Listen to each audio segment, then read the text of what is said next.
নদিয়ার গেদে সীমান্ত ভারত বাংলাদেশ সীমান্তের একটি অন্যতম সীমান্ত। আর এই সীমান্তে পারে যে সমস্ত মানুষজন বসবাস করেন তাদের সঙ্গে বিএসএফ আধিকারিকরা তড়িঘড়ি একটি বৈঠক করলেন। বৈঠক করলেন কি কারণে? সীমান্ত লাগোয়া যে সমস্ত কৃষকদের জমি রয়েছে, অর্থাৎ যারা পাট চাষ করেছেন তাদেরকে সেই পাট গাছ দ্রুত কেটে নেওয়ার জন্য বলা হয়েছে বিএসএফ এর তরফ থেকে। কারণ অনুপ্রবেশের একটা আশঙ্কা করা হচ্ছে এবং ওপার বাংলা থেকে যাতে কেউ এসে, যেহেতু পাট গাছ এক বড় হয় এবং সেখানে যাতে কেউ লুকিয়ে থাকতে না পারেন, তার জন্য সতর্কতামূলক ব্যবস্থা হিসাবে এই পদক্ষেপ করা হয়েছে বিএসএফ এর তরফে।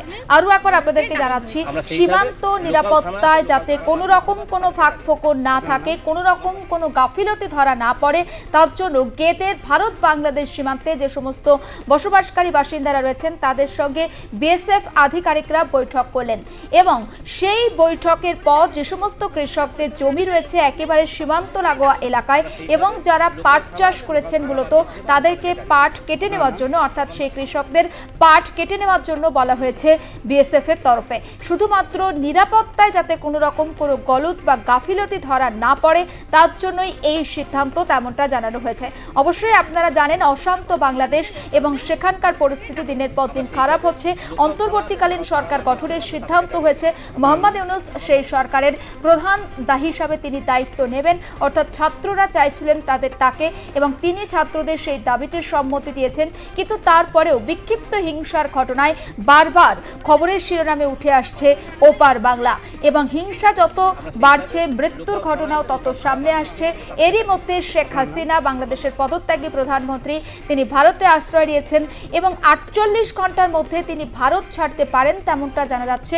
তবে কোথায় তার ঠিকানা হতে চলেছে সেটা এখনো পর্যন্ত স্পষ্ট নয়। সূত্র মারফত যেটা অনুমান করা হচ্ছে, ইউরোপ লাগোয়া কোনো দেশে তিনি যেতে পারেন তেমনটা অনুমান। এবং ওপার বাংলা যতদিন না শান্ত হচ্ছে ততদিন পর্যন্ত ভারতের সীমান্ত, অর্থাৎ ভারত বাংলাদেশের যে সমস্ত কানেক্টর রয়েছে সেগুলোতে কিন্তু নিরাপত্তা ব্যবস্থা একেবারে জোরদার করা হয়েছে।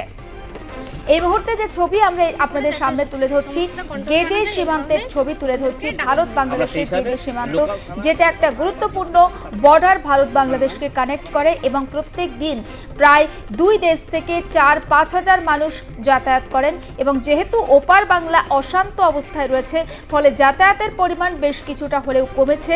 কড়া নজরদারি রয়েছে বিএসএফ এর এবং ওই সীমান্ত লাগোয়া যে সমস্ত বাসিন্দারা রয়েছেন তাদের সঙ্গে তড়িঘড়ি বৈঠক বিএসএফ আধিকারিকদের।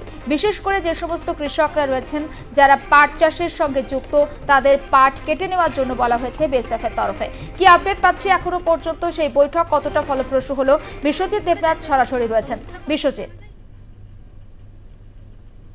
দেখো, আজকে সকালবেলা বিএসএফ এর আধিকারিকরা ঠিক গেদে বাংলাদেশের সীমান্ত, সেখানে বিএসএফ আধিকারিকরা ঠিক গেদে সীমান্তবর্তী যতগুলো গ্রাম আছে তাদের সাথে বৈঠক করলেন।